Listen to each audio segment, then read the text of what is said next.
7 miles an hour. Dolphins are about 3 times faster than that.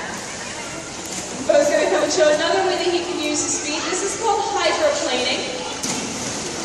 Now, dolphins off the coast of Australia will use that technique in order to catch fish.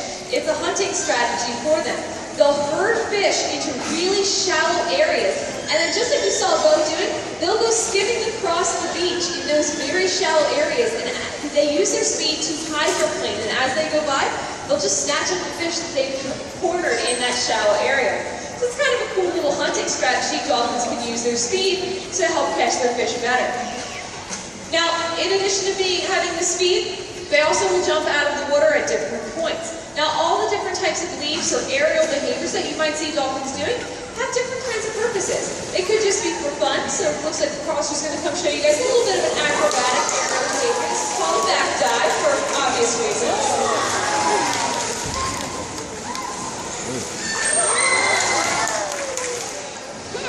This is going to be Bo, and he's going to be doing what's called a porpoising behavior.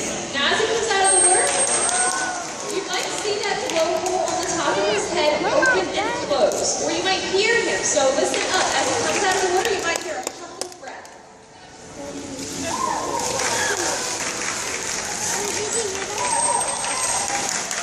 Now, porpoising is really good, great behavior for dolphins out in the ocean because it allows them to maintain that fast traveling speed while getting that breath of air. Dolphins are mammals, just like us, which means they breathe air just like we do. So they do all of their breathing through that blowhole on top of their head. They breathe in and out really, really quickly. It's very short, 1-second burst. So Foster's going to come over. He's going to blow some bubbles over here at this set of windows, so you can kind of get an idea of where that air is coming from. But they can't breathe underwater. So if they're trying to swim at very high speeds, it's going to take a lot of energy to maintain that speed.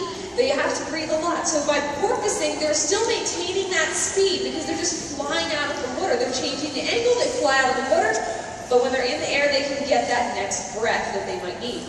Now they also might get a good view around the whole area. Dolphins do have excellent eyesight, both above and below the water, so you can get a above the water view, things they might be below them.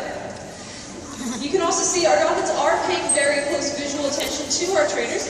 We use different visual cues to help kind of task them for different particular behaviors, and they can clearly copy some of the things that they see our trainers doing, the different body motions that they might see.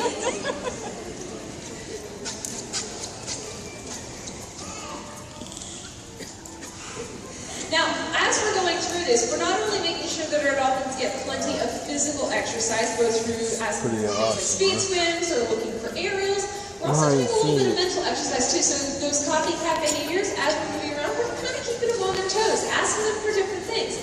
Working with the dolphins is kind of like a puzzle sometimes. Every time we ask for different behaviors, we don't always ask for them in the same order.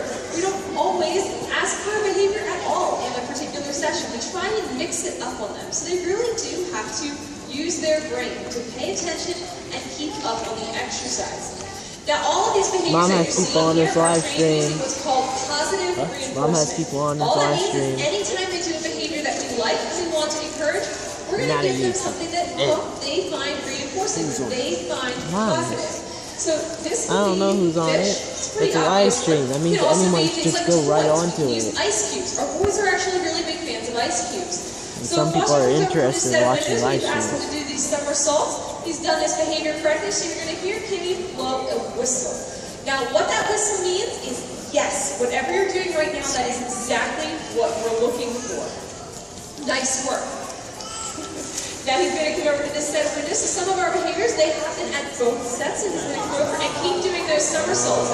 So you hear that whistle, but we're trying to highlight the moment the behavior, like, hey, you're done, that was great, come on back, we're going to get you some positive reinforcement. Now, what happens if a dolphin makes a mistake? It's okay, it's no big deal. We just simply ignore it, and then we move on to something else. So either we'll try again, we'll make it a little bit easier for them to understand, and we'll try to ask for the same behavior a second time, or we'll just ignore and try again at a completely later point. Now this is going to be another exercise behavior with Bo. He is a high energy animal sometimes, so this is called a vertical spin. see Carrie has tossed out a pool noodle, so that's a way we can reinforce that behavior using a type of toy that Bo likes. That is a back reach from Foster. Now both of those behaviors, while they look very different, they actually can have similar purposes. Reaches and leaps can be used for communication purposes for dolphins. So you saw when Foster especially landed on the water, he sent out a huge wave, shock wave as he landed. Now, sound travels very, very well through the water. So the impact of a whole dolphin hitting the surface really sends a clear message to other animals in the area, like, hey, come over here, I found something good. And then the vertical spin that you saw Bo doing also can be used for communication, but it also can be used for things like scratching an itch. Dolphins don't have hands like we do, so the impact of them hitting the surface of the water and then that twisting motion can help scratch an itch, get a parasite off of them if they have them. It also can be used to disentangle them from things like fishing line. So fishing line can be very dangerous to dolphins and all sorts of other animals out in the ocean. So we want to make sure that we take care of things like fishing line. If you are going fishing, make sure you dispose of that stuff properly so that these guys don't end up getting stuck in it. Now, I think our trainers are going to keep going with their session. They're going to keep interacting with our boys. Feel free to check out the rest of the interaction. I think we're going to try and get them a little bit more exercise in. Specifically, I think we're going to be trying to do some tail exercise. So we'll see. Bo's going to come over to this set of windows and again listen for that whistle to see if he's got the behavior correct. That's exactly what we wanted to look for. We've asked her to do that, what we call a fluke splash. It looks like Foster's going to try out another behavior for him. This one's actually fairly new for him. It's another form of tail exercise.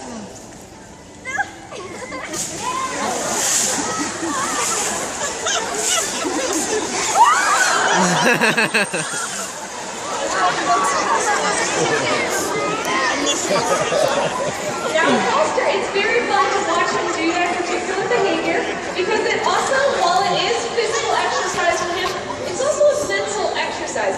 Foster really does think about how his body is positioned in order to get the right amount of splash.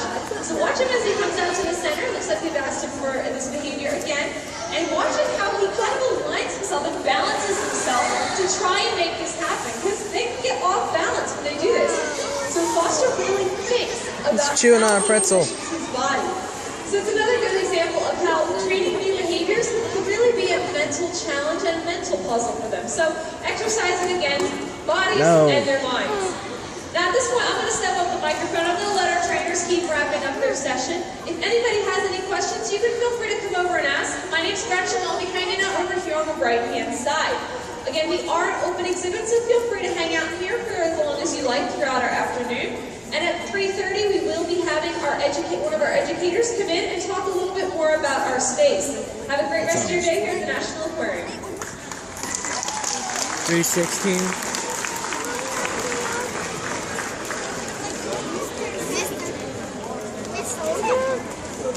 What time is it?